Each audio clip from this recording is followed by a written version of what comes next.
does it feel like spring is going by really, really fast? No, no, it feels like we are stuck in a perpetual state of rain and cold here. But today is supposed to be sunny, and then I suspect, yes, it'll just fly right past, you know? Yeah, yeah. It's been kind of nice here, Yeah. but it was down in the 40s this morning, and I had taken the tomatoes out a few days ago, and I brought them all back in last night because they don't like it that cold. Mine have been in the 40s several times because we were in the 40s the last couple of nights, and I was like, that's weird for us. We shouldn't be this cold, but today is sunny. It's going to be hot. Let's go. Let's go. Let's get this episode started. Welcome to the Garden Angelus, where we chat about flowers, veggies, and all the best dirt. I'm Carol Michael from Indianapolis, Indiana.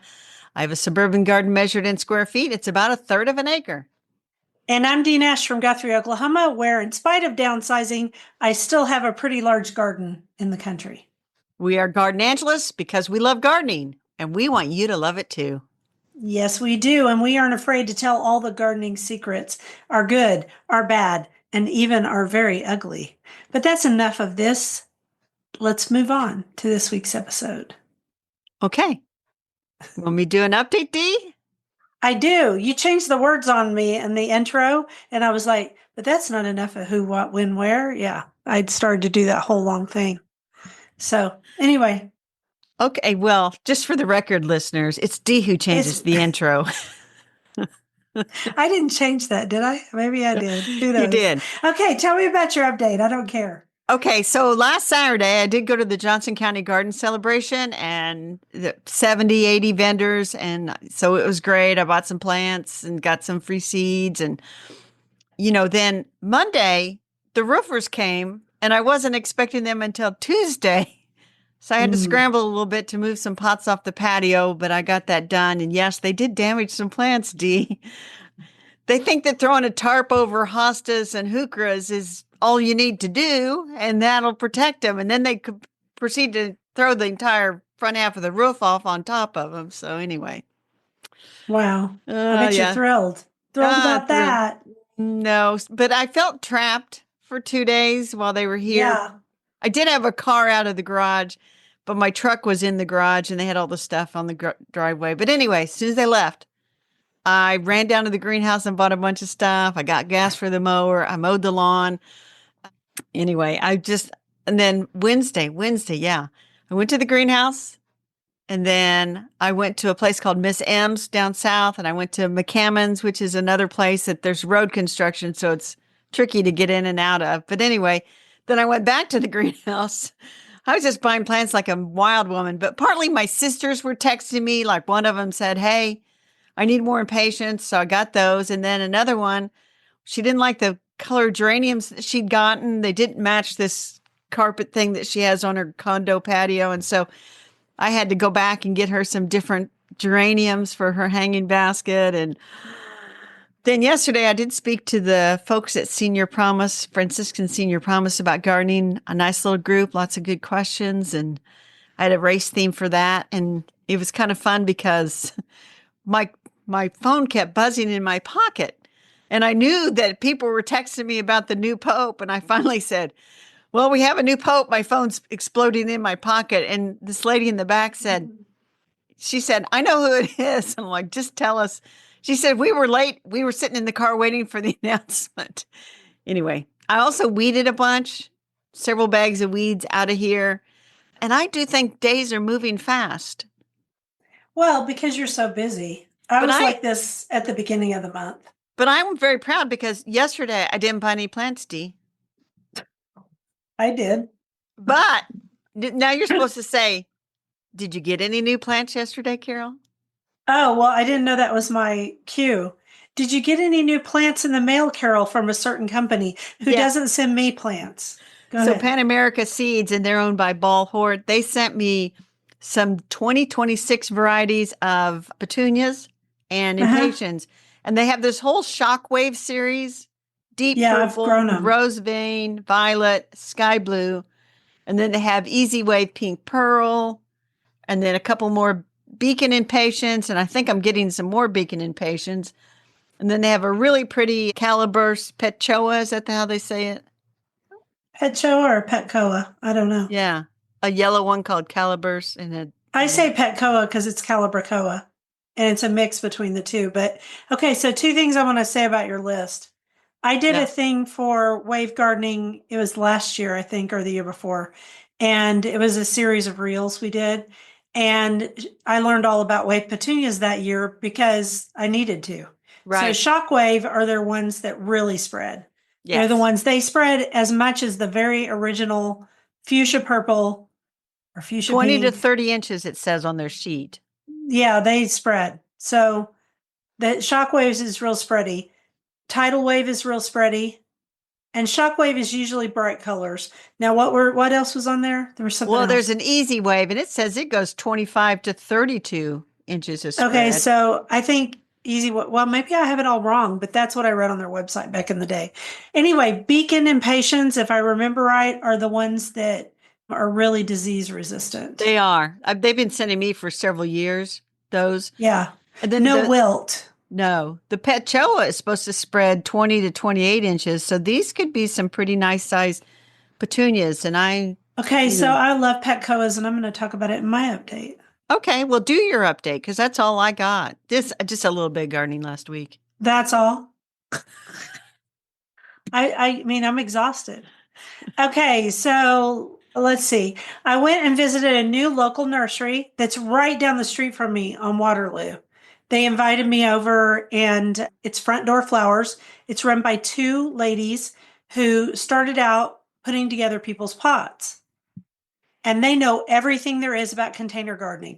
They Cool. know they know a lot, and they have really great plants. And some of them come from red dirt plants. Some of them they get out of Kansas, I found out.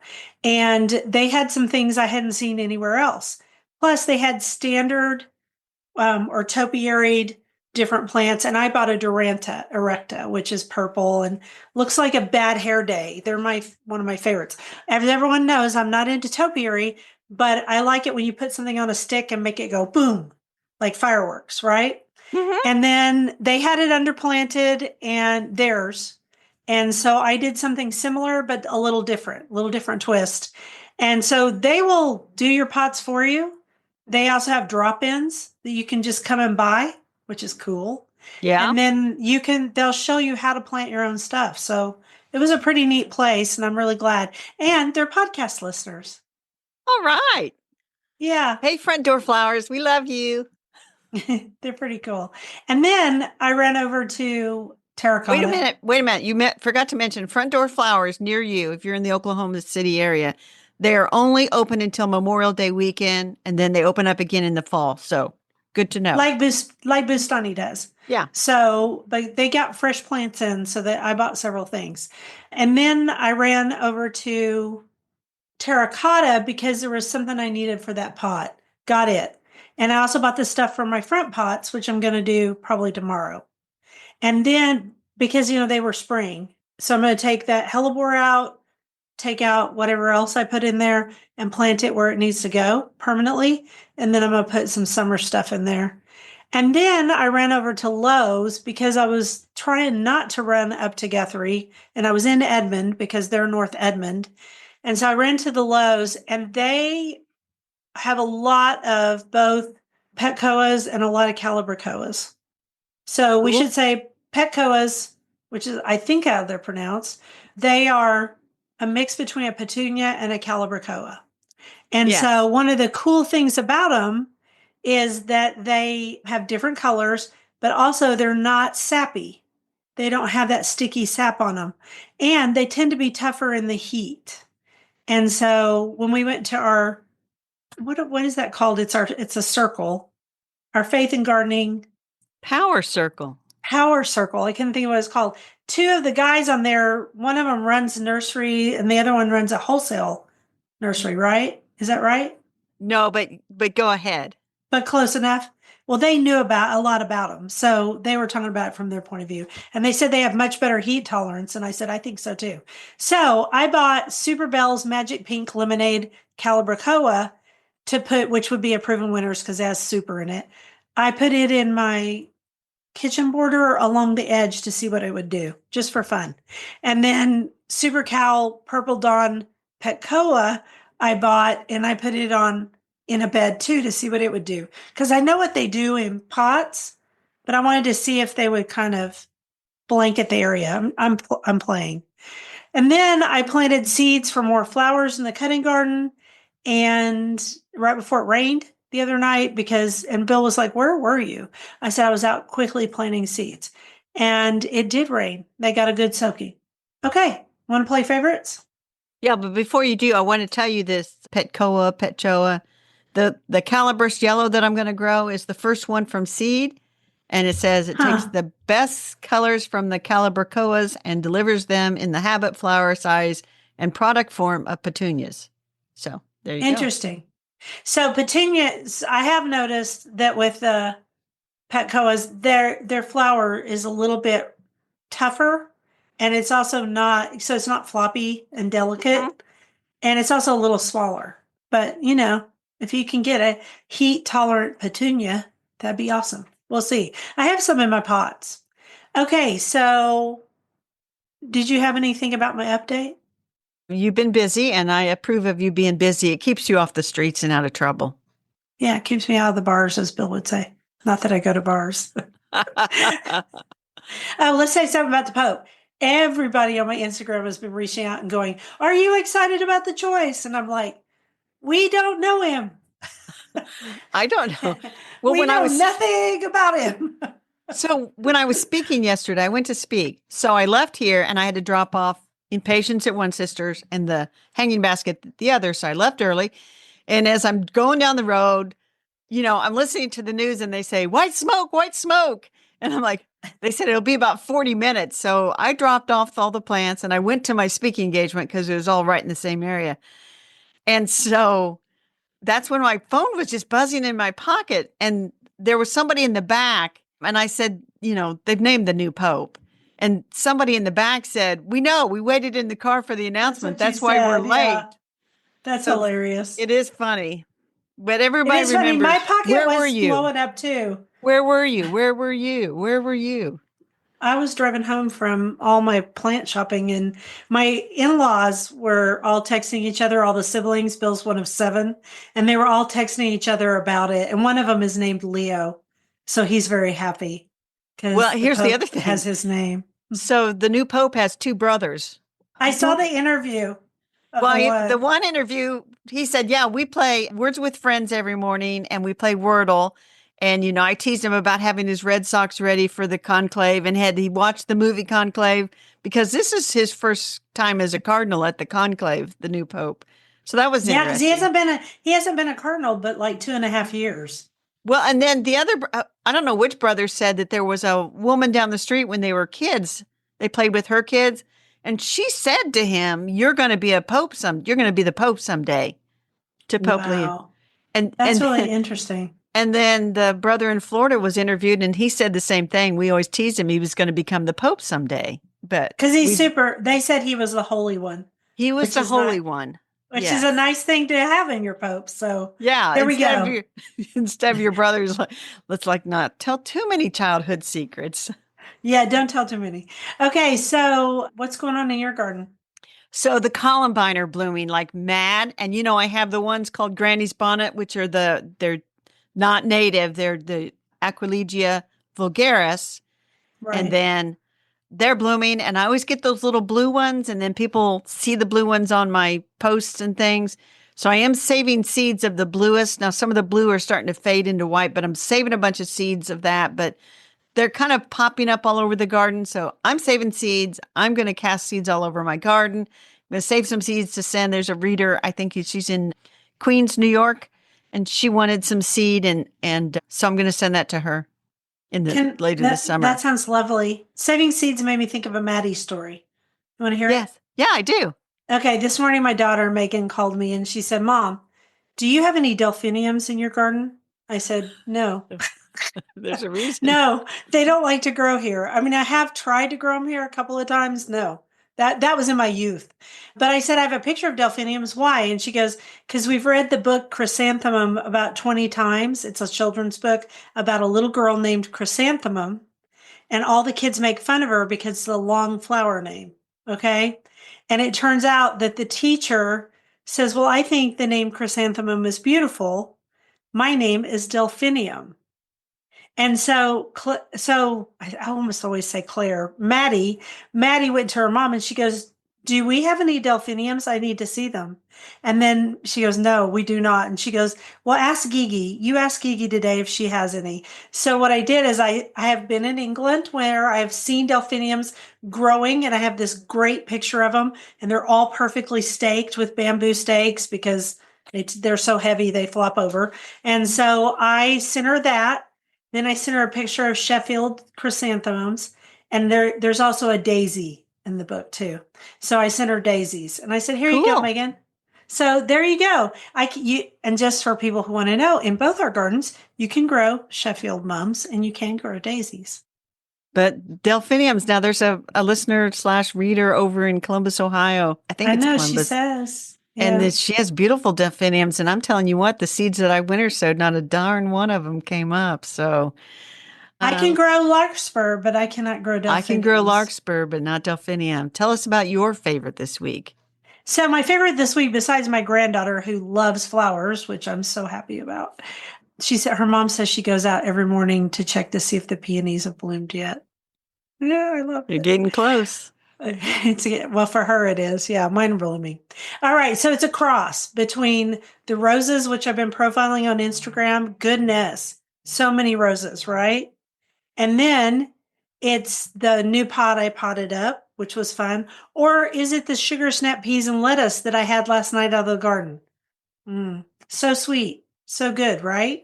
Or Yes. is it the snapdragons that overwintered and are blooming big, great guns this year in the front border and the garage border? I don't know. I like all these things, but I'm going to go with the vegetable because there's nothing like vegetables you grow in your garden. And a lot of people Yes. think I don't grow vegetables because I don't talk about it very much, but I do. Well, I could have listed, I have some radishes that are ready to pull, and some of my peas are starting to bloom, but they're still not very tall. So there's that. There's that. But anyway, yeah, it's hard to pick favorites, but I went with Columbine.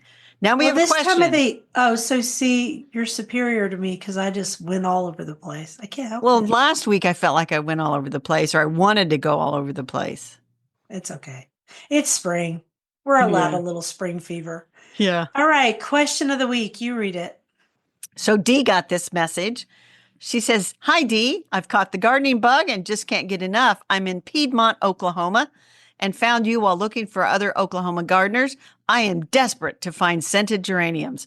I was just listening to your podcast on the letter G and heard you mention that you have some. Where did you get them? I know the gardening circle can be somewhat small. Do you know Monica? I won't say her last name. I know It's she okay. sells She wouldn't some. care. I don't even know how to pronounce her last name. It's Arndt. Aren't. Monica Arndt. She sells them. I know she sells some, but she told me that she may have to have surgery and wouldn't have any available for a while. Just wondering if you have another source. Thank you so much, and I look forward to hearing more on your podcast and through your Instagram." And that's from Tiffany. That's a long Tiffany. question, wasn't it? She does have the Yes. gardening bug. Okay, so I just said, here's the thing. Those are specialty plants.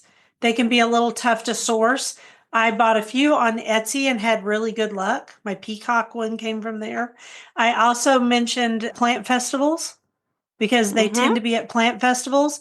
But I guess the real lesson here is that, some things that are like unique, you have to order them online. And that's true of some roses too. Yeah. Yeah.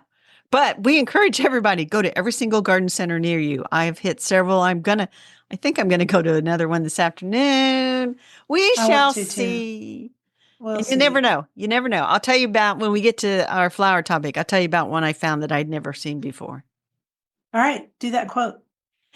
Be always grateful for every moment of your life you get to enjoy with people you love and those who love you. Life is extremely precious and short, and that is Sanjita Rana. True that. Yeah, it is. Flowers. You chose I is for iris, which is perfect because they're blooming right now. Are they blooming there yet? The bearded irises are not quite blooming in my garden, but I suspect, depending on if you had a little hot pocket in your garden, that you might have some in flower. Yeah, ours are right in the center of the bloom period. So the first ones to bloom in my garden are always Iris reticulata. Always in my garden too, in March. And I was surprised once, and I've told this story before. I talked to somebody, she was in the Iris Society, and they were so focused on bearded irises, she had no idea about Iris reticulata. And I'm like, you need to go get you some. Yeah, they're really pretty. And in your garden, they kind of spread. In mine, they struggle a little bit, but they do come back. The secret in my garden to getting them to come back is to leave the area alone. I tend Yes. to mess with things because I forget they're there and then I uproot them, and they don't really like that. So they would just as soon you just put them in an area where you can see them because they're only that tall. And you're showing about 6 inches for those listening only. The other thing I say about Iris reticulata, it's a little bit of surprise to people, but they have quite a bit of foliage after they flower. And It so goes in on my garden, forever. it's like this foliage are long, strappy things that are about 12 inches tall.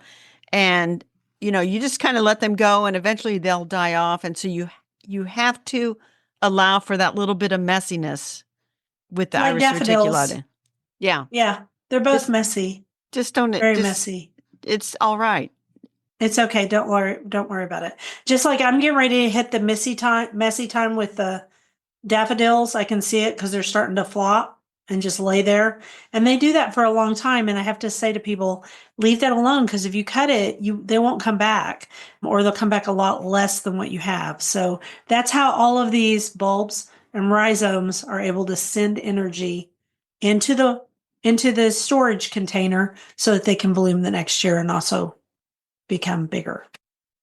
All right, next, bearded irises, which at the time I said rhizomes or corms. And you go, rhizomes, Dee. And I go, you're absolutely right. They are rhizomes. I knew that. You did know Um, that. there is no, they're easy to grow. Okay. But they have a couple of tricks. What's one of them, Carol? Don't plant them too deep. They like to be just below the surface so you see the top of that rhizome. So don't cover them with all kinds of mulch and stuff because they can get borers down into those rhizomes and then it's kind of like those are disgusting.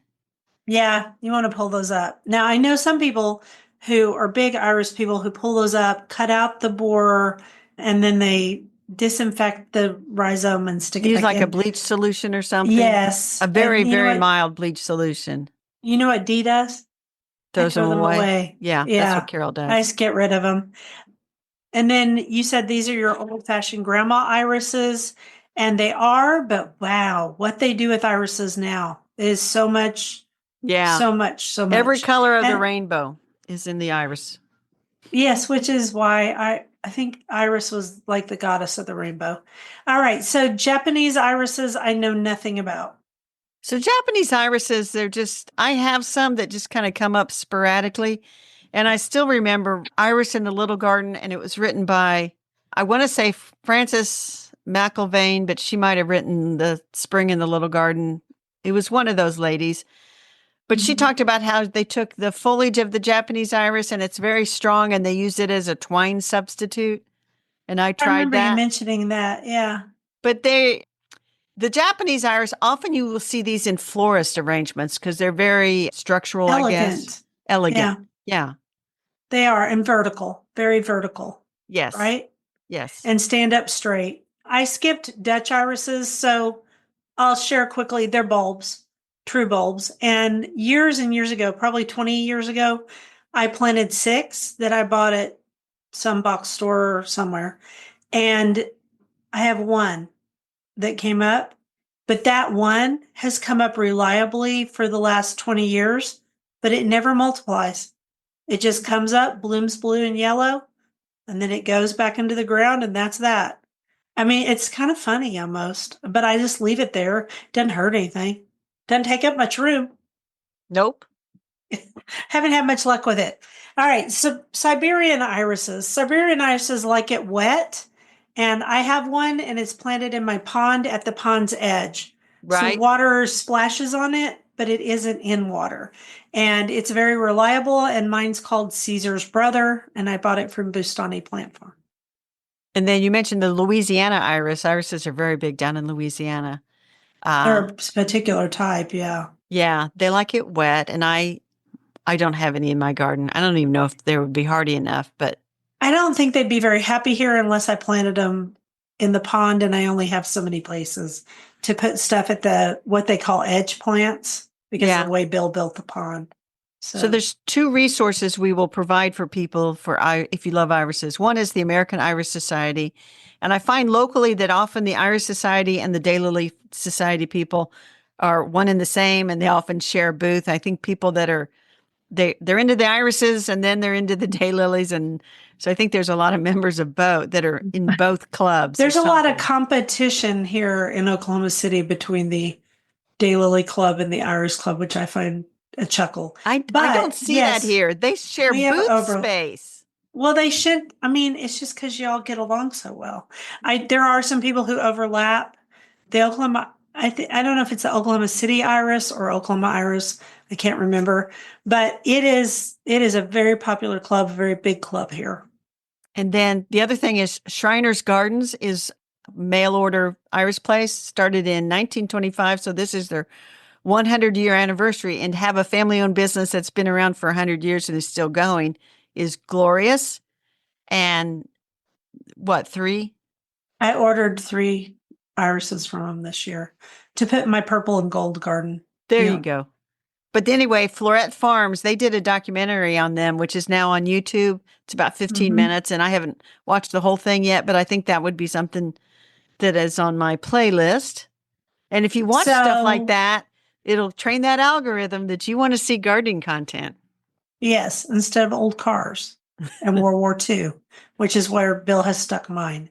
So irises are usually planted at the hottest time of the year. Yes, if you've got the It's gardening just itch so to plant in the hot. middle of summer, iris is what you should plant. Except the iris reticulata, the little bulbs, are planted in the fall. But And a couple of and the Dutch iris, I think, are planted in the spring, but I don't remember. Our iris societies have a sale, and I don't know when it is. It's coming up in July.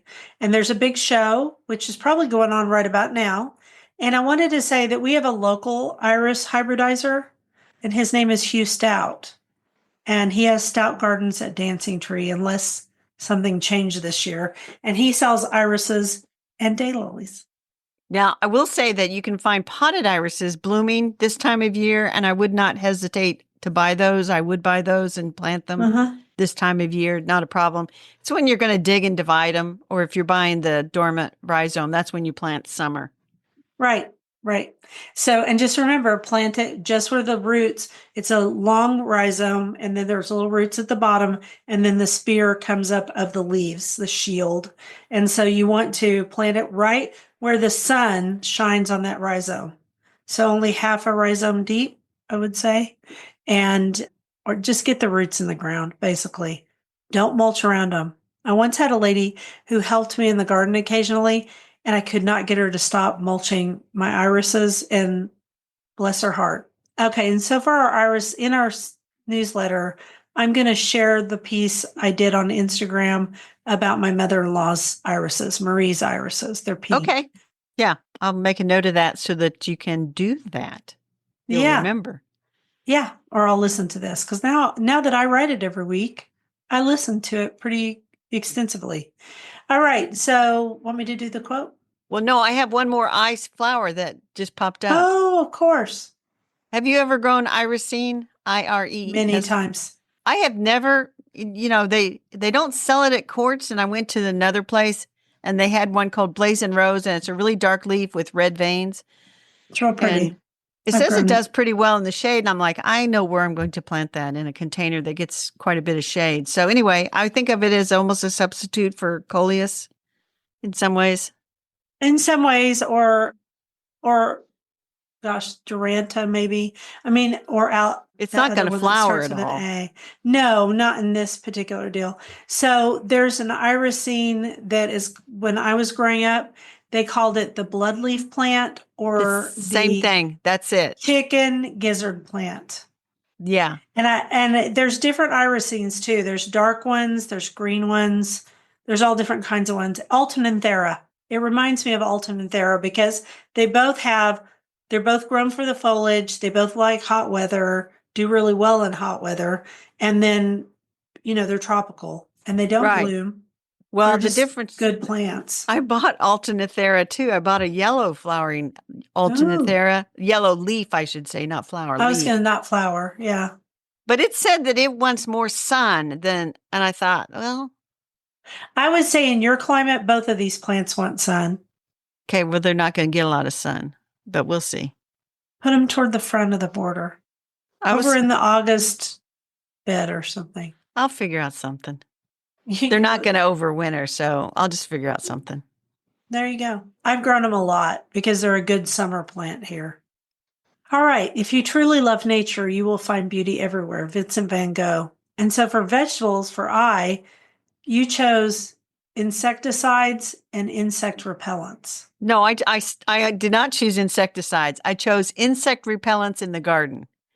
Yes, but then you spent a long time talking about pesticides. No, I didn't. I said, there are no pesticides that will kill only bad bugs. And so I advocate just use the other strategies to keep bad bugs away because spraying kills bees, Oh, kills okay. butterflies, kills So, everything else. What okay. notes are you So looking at? I'm looking at these notes and they don't say anything about any of that until later. But what you mean by insect repellents is not the stuff you spray on your skin, No, like picaridin or DEET, which is what we think of, right? You're talking about natural insect repellents like plants. exactly. Can't you read my Okay. mind on there?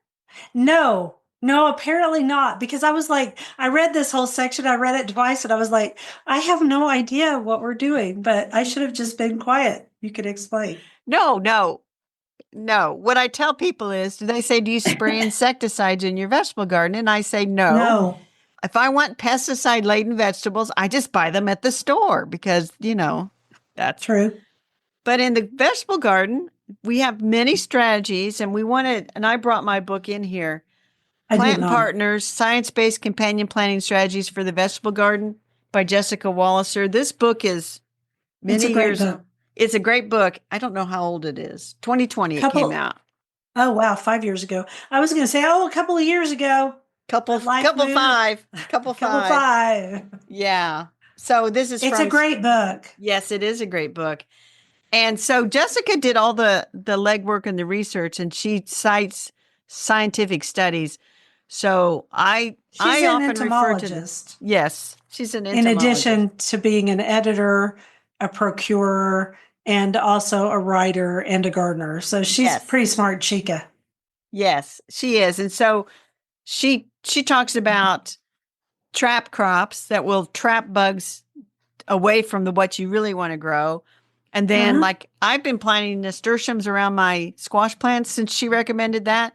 And I feel like I have fewer squash bugs than I had before.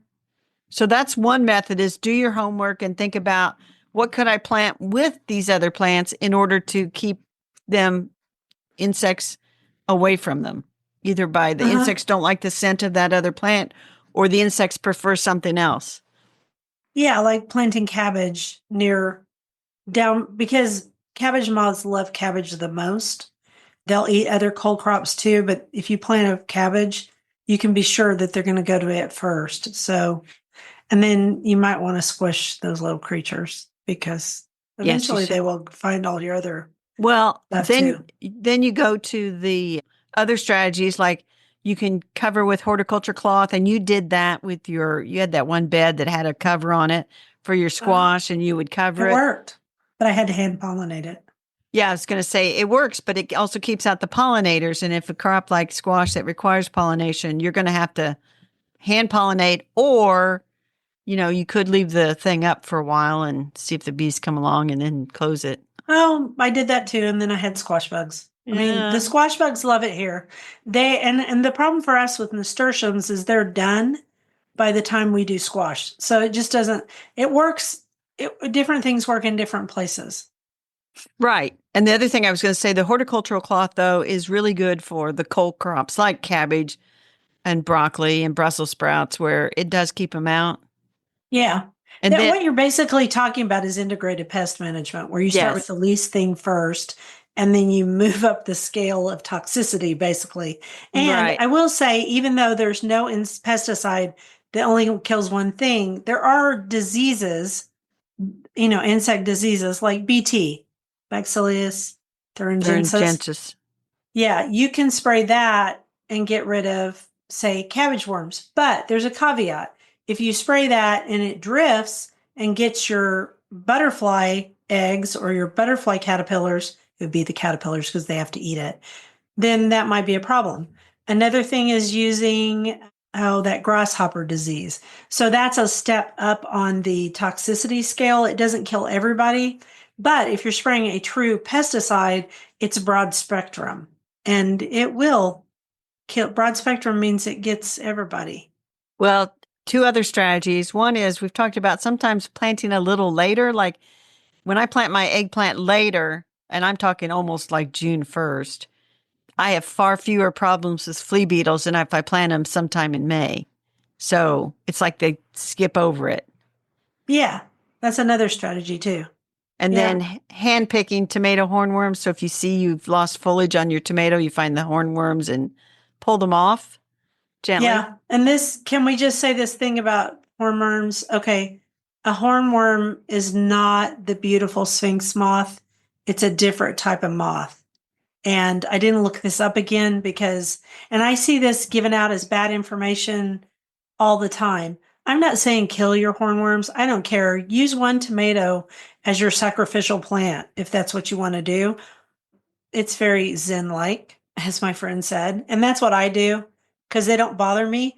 But if you want to cut your hornworm in half or feed it to your chickens, you're not killing a white lined sphinx moth or a clear winged sphinx moth.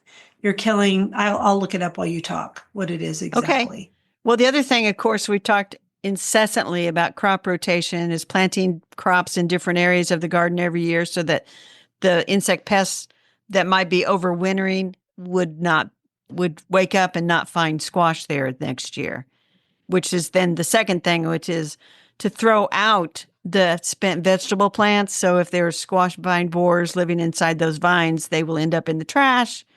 And in Indianapolis, then they would go to the big incinerator, and that would be the end of them. So So the one that you are killing, if it's a tomato hornworm, and there's tomato hornworms and tobacco hornworms, we primarily see tomato hornworms, right. and it's an adult moth that has mottled gray brown yellow spots on the side of its abdomen, and it's a large, heavy-bodied insect. But it's not. I see this all the time on garden groups, and it's not the ones. It's not It's the not the ones that pretty are. moth. It's not the pretty moth. And that doesn't mean I'm advocating that you kill it. I'm just saying it's not the moth you think it is. Yes. Okay, go ahead. So anyway, that was to sum up. There's no pesticide that only kills bad bugs. So you just have to be Right. really careful. And we talked last week, like for ticks, you have to judiciously put granules down to control the tick population. If you want to. I mean, if you want to put down granules, then, judiciously don't put it everywhere. You probably don't need it in your vegetable garden anyway. And then, shadier areas. One other thing, though, in the vein of what you're talking about is don't use leaf mold. Don't use shredded leaves as your mulch. I did it for years and I turned my garden into a giant tick farm, Tickville, as I like to call it. So Lone Star females like to lay eggs in leaf mold. And I didn't know that then. I know it now. So I use arborist chips instead. And it's cut way, way down. I don't have that many ticks anymore. Cool. Yeah. So anyway, but except in the shade. But like you said, there's different levels of strategy to use on these gardens. And this isn't like the 60s and 70s when they grabbed the can of 7 and dusted everything in the garden or Some sprayed people everything. still do. Do not be doing that. Let nature kind of take its course and use different strategies and read up on it, like in books like Plant Partners. It's a lot of great information in there. And that's all I want to say about eyes for insects in the vegetable garden. Did not understand what we were doing. Now I do. All right, do that next quote. I can think of no better form of personal involvement in the cure of the environment than that of gardening. A person who is growing a garden, if he is growing it organically, is improving a piece of the world. Wendell Berry. Who we love. And I saw something maybe on Instagram. Wendell is 90 and he's got a new novel coming out. Golly, Wendell. Guess what you can do if you don't have a telephone, let alone a cell phone You can, or TV, you can get a or lot of writing TV? done. You can get a lot done. You can write, you can farm, and have your Yeah. friends come visit. It's the most amazing thing. On our bookshelf this week is The Kindest Garden, which I don't have in here, so you're just going to have to lift it up. Okay. It never got in here. So The Kindest Garden, a practical guide to regenerative gardening by Marion Boswell and Jason Ingram. And I want to note that on the front of it, what is that plant? looks like GM to me. It's a GM. We talked about those a couple of weeks ago. So it's in the UK, and I have not read it yet. I haven't had time. I've been reading through it. And so I will say this. You have to do a tiny bit of translation from gardening in the UK versus gardening in the United States, but not the basics are the same. Right. And Rewilding. yeah. And so it's not just rewilding, but like she has lots of good tips and information. I was trying to find this one paragraph. I should have marked it because it was like, oh. Well, while you look for it, I'm going to read this one little section. Drawing on lessons from forward-thinking farmers, foresters, real wilders, and nature itself, The Kindest Garden shows you how to create a garden that is both beautiful sanctuary for yourself and also a place where nature can thrive. Very nice. Which is what you were saying about the vegetable garden. Yes. Do the least thing first. Yeah. And so I took pictures of the things that I really like. There it is. You sent it to me too. You sent me one of them. And I said, wow, that's a great quote. That's a really I did. Great and quote. Now it's like, where? Oh, there it is. So here now, of course, my phone doesn't want to cooperate and leave it correctly for me to read. It says, so what is the kindest garden? An embrace of beauty, a sanctuary, a place for knowledge, abundance and community, and a mindset most of all. This gentle art and science of landscape gardening fosters kindness towards ourselves, our spiritual and physical environment, and all the beings we share this world with. With this intentional approach, the simple act of tending the land becomes a profound expression of kinship. What if your garden was the kindest thing you could do for yourself? Well, I think it is. Yeah. Yeah. I can't wait to read it. I just am going to have to read it when it's not spring. I'm too busy. Yeah. There's 3 parts to it. Part 1 is relationships, the elements of the garden. And she talks about soil, water, the ecosystem, materials that you work with, energy use, and then resilient planning. And she goes through meadows, prairies, Mediterranean, etc. And then part 2, and I've gotten through most of part 1. Part 2 is about measuring our impact. Part 3 is our need for connection in the kindest garden. And so it's pretty good. I mean, it's kind of a mindset of gardening. And she's got a really great Instagram that I've started following after I started reading the book, which, if you want a lovely garden, Dee, I think you should get The Kindest Garden. Yeah, it sounds wonderful. And she sort of gears it towards what she called the average backyard garden in suburban Great Britain. So, yeah, and I want to say something about their meadows. Their meadows are exceptional. The ones that they have recreated. The plants in the United States. Okay, so no mowing in the UK brings up probably some weeds, but also some really beautiful things. No mowing in the United States brings you a whole lot of big weeds because everything here is more robust. Right. I have a feeling that this is just how I view it. I'm not saying it's right. Great Britain is kind of a gentle place, right? And then you come over, although there's all different climates there, drier ones, wetter ones, etc. But then you come to the United States, and even though it's a great big country, it's really robust. Our plantings here are robust. And then you go to China, and they're even more robust because the Chinese stuff comes in here and sometimes takes over. And a good example of that would be American wisteria, which is a very robust plant. but the Asian wisteria is take down your house. So Right. just something I think about. So I do mow, but I also have a meadow, but it's hard. Growing a meadow is not as easy as people think. No. And so, as an example, where even though she's in Great Britain, she has what can we measure in our gardens? Diversity of plant life, you can do that. Diversity of soil life, yes. Soil pH, water infiltration, like how well does the water drain? Compaction, how compact is your soil? How deep are the roots and different things in your garden? The soil structure. She has a thing about earthworm and insect count, a thing called bricks. And I didn't know about this. Essentially, bricks tells you how well your plant is photosynthesizing and whether it needs help. And I thought that was kind of interesting. Yeah.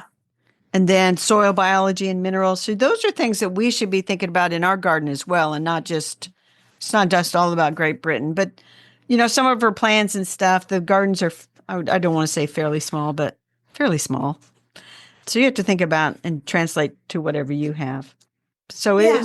it's very good. Very interesting book. And that is The Kindest Garden, A Practical Guide to Regenerative Gardening by Marion Boswell, and Jason Ingram is the photographer. Beautiful. I'm gonna keep reading this. It's gonna stay out. I gotta keep reading this because it's reminding me of stuff that I learned that I have forgotten, which is always good. Yeah. And you can be more conscientious in your garden with it. Okay. Sounds So good. it's a good book. Do that quote, Well, Dee. my method is to wait until some part of it annoys me and then take some action. Helen Dillon. I'm with her on that. Helen Dillon is a very famous Irish garden writer. She is hilarious. She's very funny. Hilarious. So, dirt. It is the 80th anniversary of VE Day, Victory in Europe. And also this year, we are celebrating the 80th anniversary of the Peace Rose, which was developed right before World War II and sent to the United States to try to save it, honestly, from the Germans.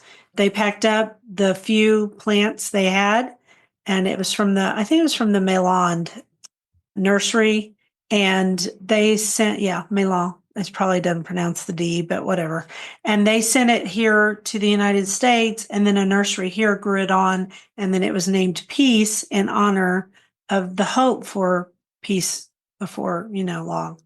And you found two things. So there's several articles out there because it's the 80th anniversary of the Peace Rose.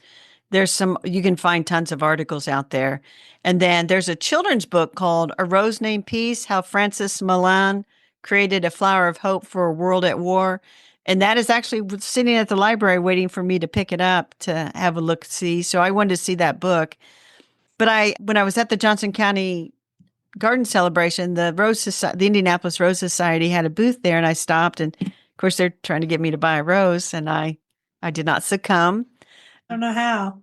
But we talked a little bit about the peace rose, and what's interesting about that is think about all the varieties of flowers and stuff that have just disappeared over the last 80 years because bigger and better came along.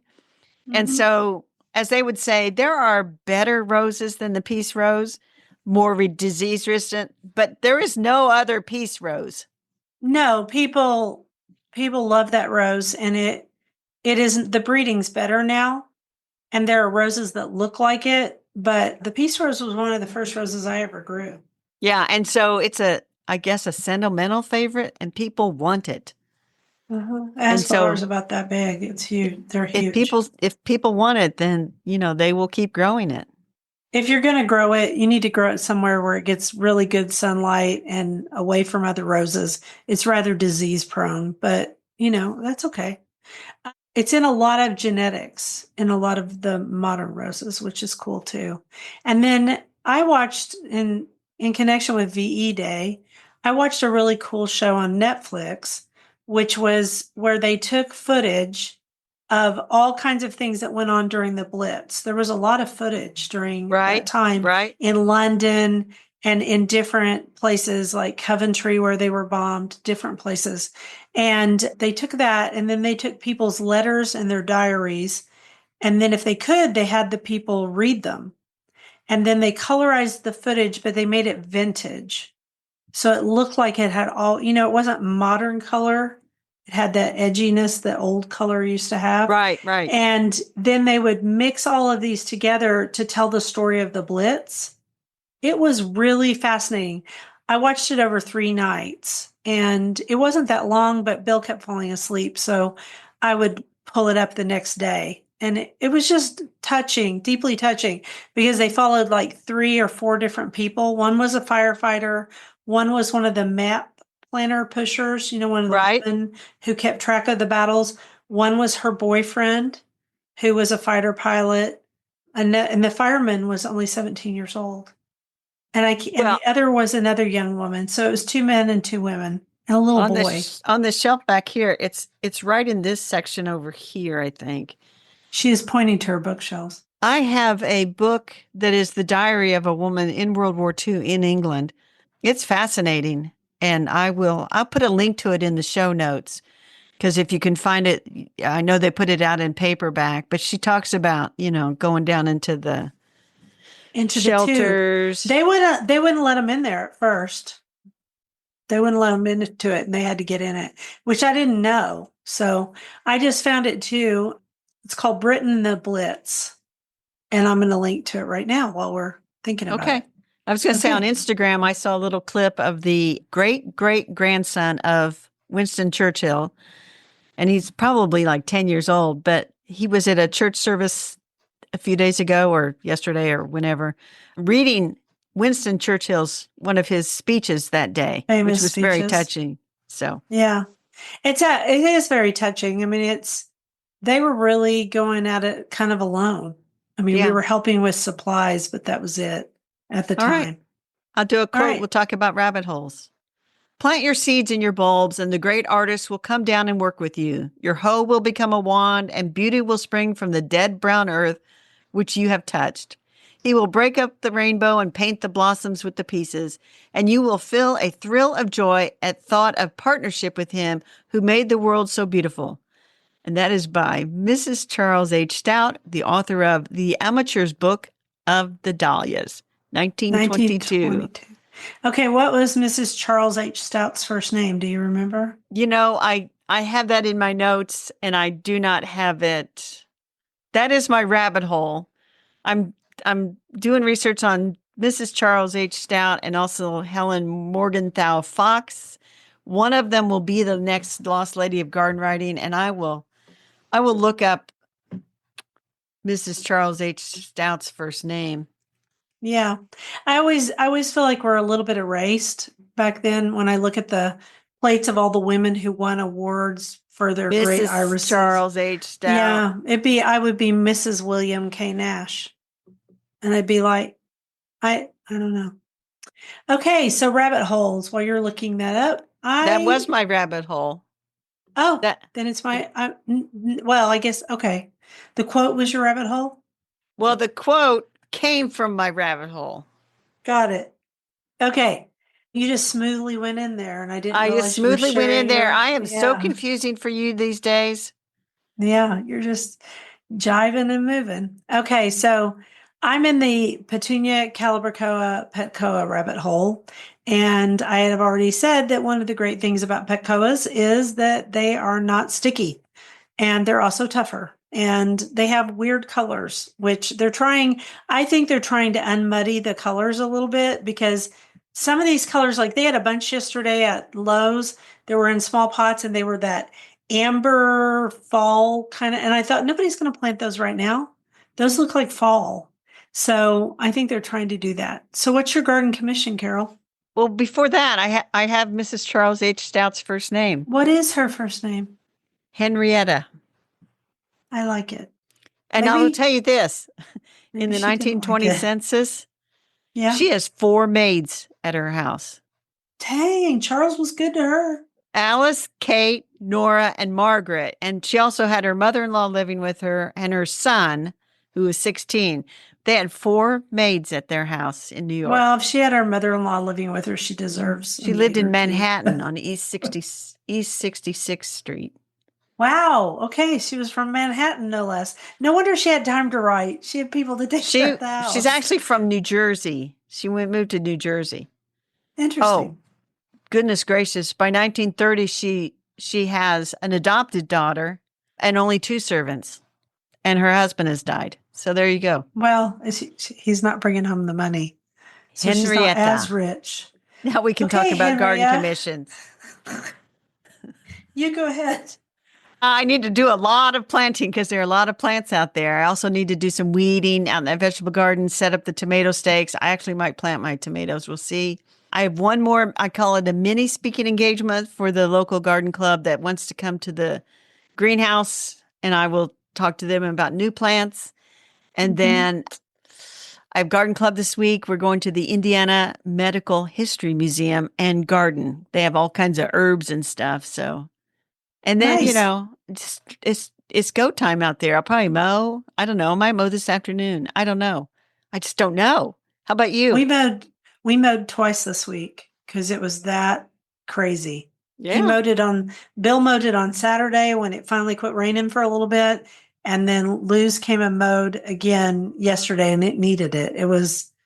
It I can't believe how much stuff is growing. So in my case, mulch, mulch, mulch, and plant my two front pots because I have their, plants sitting on the driveway, and clean up my entryway from the rain and start deadheading roses because in just a few days, all that rose loveliness will be done. And then it'll be time to deadhead. Hmm. I was going to say, I'm not a big time mulcher.